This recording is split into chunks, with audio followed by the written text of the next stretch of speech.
Hello friends, आज आपके साथ में मैं एक केस स्टडी शेयर करना चाहूँगी। मेरी एक क्लाइंट है जो कि आज आगे बढ़ चुकी हैं, लेकिन जब वो मेरे पास आई थी तो वो 24 साल की थी और वो नीट की तैयारी कर रही थी लास्ट 3 साल से। लेकिन फिर उनसे वो नीट का एग्ज़ाम क्लियर नहीं हो पा रहा था।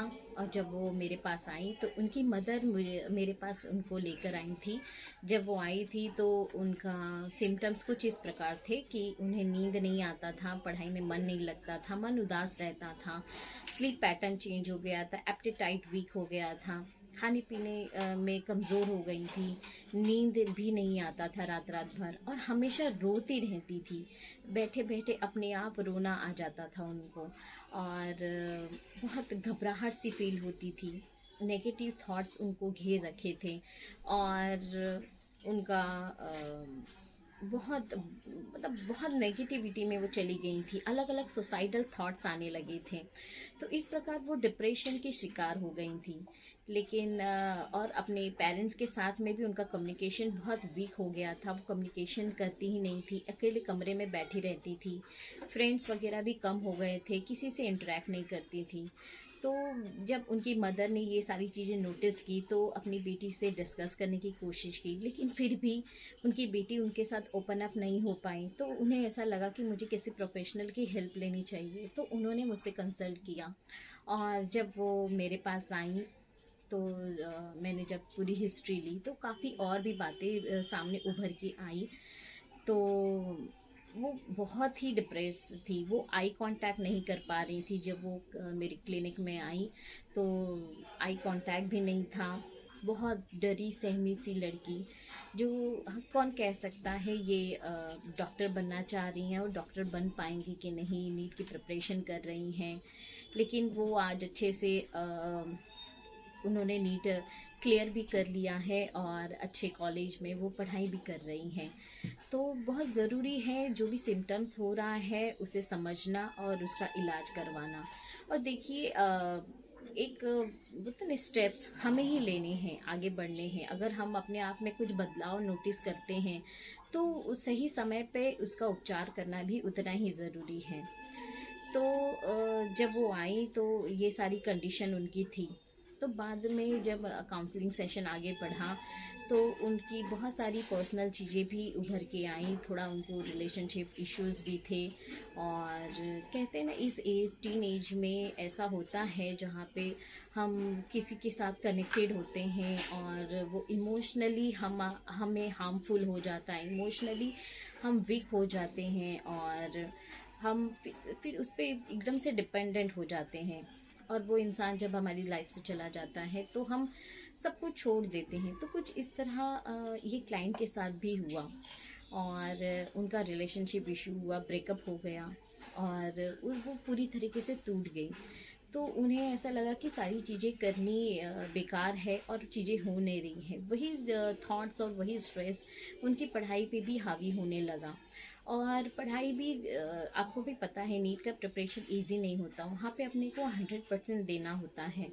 तो बस वो अपना 100% नहीं दे पा रही थी। ये सारे थॉट्स और चीज़ें उन्हें हार्मफुल कर रहा था।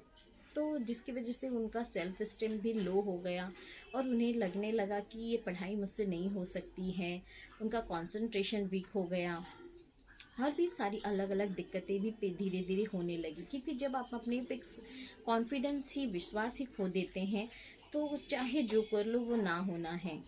तो वो सारे थॉट्स, नेगेटिव थॉट्स ने उन्हें घेर लिया था।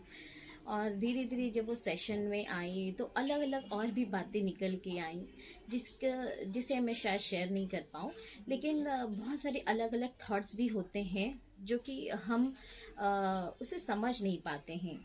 जब क्लाइंट को भी वो सारे थॉट्स का पता चला और उन्हें लगा कि ये थॉट्स तो एक्चुअली रिलायबल ही नहीं हैं, एग्जिस्ट ही नहीं करते हैं। बहुत सारे थॉट्स ऐसे होते हैं जहाँ पे हम सोचते हैं कि ये हमारे साथ हो रहा है और ये चीज़ है, ये इंसान गलत है, ये चीज़ें हैं, सारी ही मेरे अगेंस्ट हैं।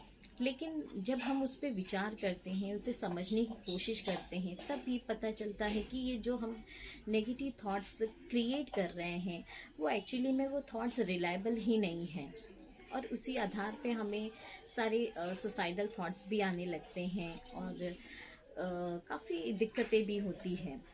और धीरे धीरे जब सेशन आगे बढ़ा, 6 से 7 सेशन हो गए, तब उनमें थोड़ा सा चेंजेस देखने मिले और उन्हें भी काफ़ी पॉजिटिविटी फील हुआ।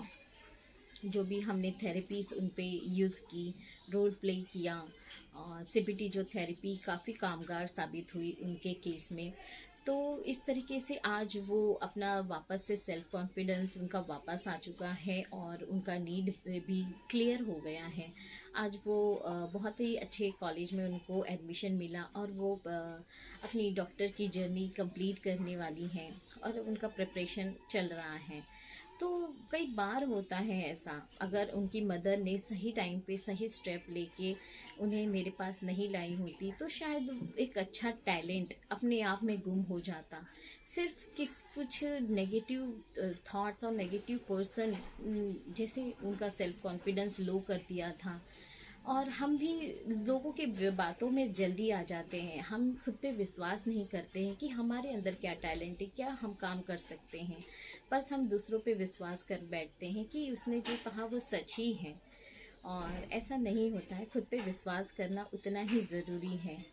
तो अपने आप पे विश्वास रखना और सही समय पे सही स्टेप लेना बहुत ज़रूरी है। तो अगर आप भी अपने आसपास किसी ऐसे टैलेंटेड व्यक्ति को देख रहे हैं, अचानक उनके बिहेवियर में बदलाव आ रहा है, तो वो बदलाव हमेशा नोटिस करें और सही समय पे सही जगह पहुंचना बहुत ज़रूरी है, ताकि जो हमारा पीसफुल माइंड है वो अच्छे से रह सके और एक टैलेंट कहीं खो ना जाए। Thank you so much.